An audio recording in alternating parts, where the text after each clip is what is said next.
সংক্রমণ রোধে গণটিকাদান কর্মসূচির দ্বিতীয় দিন আজ এর আওতায় ৬ মাস থেকে ৫ বছর বয়সী শিশুদের দেয়া হচ্ছে টিকা। এ বিষয়ে আমরা বিস্তারিত জানার চেষ্টা করব। বরগুনা থেকে যুক্ত হবেন নুরুল আহাদ অনিক এবং এরপর রাজশাহী থেকেও যুক্ত হবেন জিয়াউল গনি সেলিম। অনিক, বরগুনা তো হামের হটস্পট হিসেবে পরিচিতি পেয়েছিল, সেখানে আসলে টিকা কার্যক্রম কিভাবে চলছে, কি পরিমাণ লক্ষ্যমাত্রা নির্ধারণ করা হয়েছে এবং কতটুকু অর্জিত হয়েছে সে সম্পর্কে জানাবেন।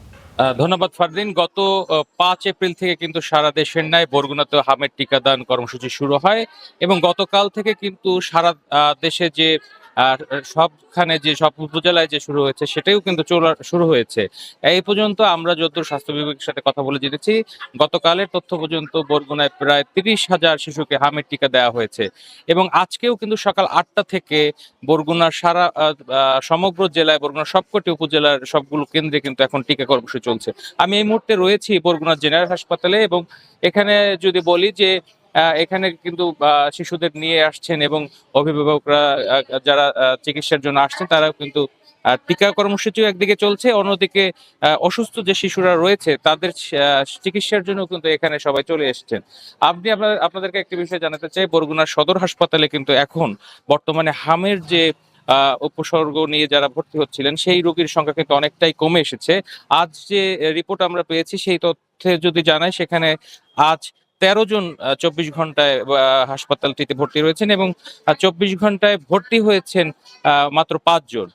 আমরা চিকিৎসকদের সাথে কথা বলেছি, তারা বলছেন যে হামের যে প্রাদুর্ভাব সেটি অনেকটাই বরগুনাতে কমে এসেছে এবং তারা বলছেন যে টিকা কর্মসূচি শুরু হওয়ার পরে কিন্তু এই রোগীর হাম সন্দেহের যে রোগী সেটা কিন্তু কমা শুরু করেছে এবং আমরা কথা বলেছিলাম বরগুনার যে সিভিল সার্জন রয়েছেন তার সাথে, তিনি আমাদেরকে জানিয়েছেন বরগুনার সবগুলো উপজেলায় এখন একযোগে টিকা কর্মসূচি চলছে এবং তারা আশা করছেন যে খুব দ্রুতই হাম নিয়ন্ত্রণে চলে আসবে। এই ছিল বরগুনা থেকে আমার কাছে সব শেষ। ফারদিন।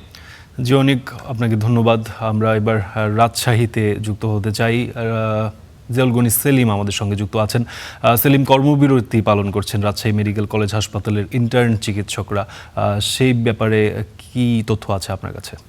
ফারদিন, আজকে সকাল ৮টা থেকে রাজশাহী মেডিকেল কলেজ হাসপাতালের ইন্টার্ন চিকিৎসকরা তারা কর্মবিরতি পালন করছেন এবং কিছুক্ষণ আগে হাসপাতালের জরুরি বিভাগের সামনে তারা মানববন্ধন কর্মসূচি পালন করেছেন। এর আগে গতকাল রাজশাহীর চারঘাট উপজেলা থেকে একজন নারী রোগী ভর্তি হয়েছিল মেডিসিন ওয়ার্ডে, অর্থাৎ ৩৬ নম্বর ওয়ার্ডে। সেখানে ভর্তির কিছুক্ষণ পরে মারা যায় ওই নারী। ওই নারীর ছেলে সেনাবাহিনীর একজন সদস্য, নিয়ে ওই সেনাবাহিনীর যে সদস্য তার সঙ্গে ইন্টার্ন চিকিৎসকদের বাকবিতণ্ডা এবং একটি গণ্ডগোল হয়। এর প্রেক্ষিতে মূলত সেনা সদস্য সোহেল রানাকে পুলিশের হাতে তুলে দিয়েছিলেন ইন্টার্ন চিকিৎসকরা। সেই সোহেল রানা পুলিশের মাধ্যমে এখন সেনা হেফাজতে রয়েছে।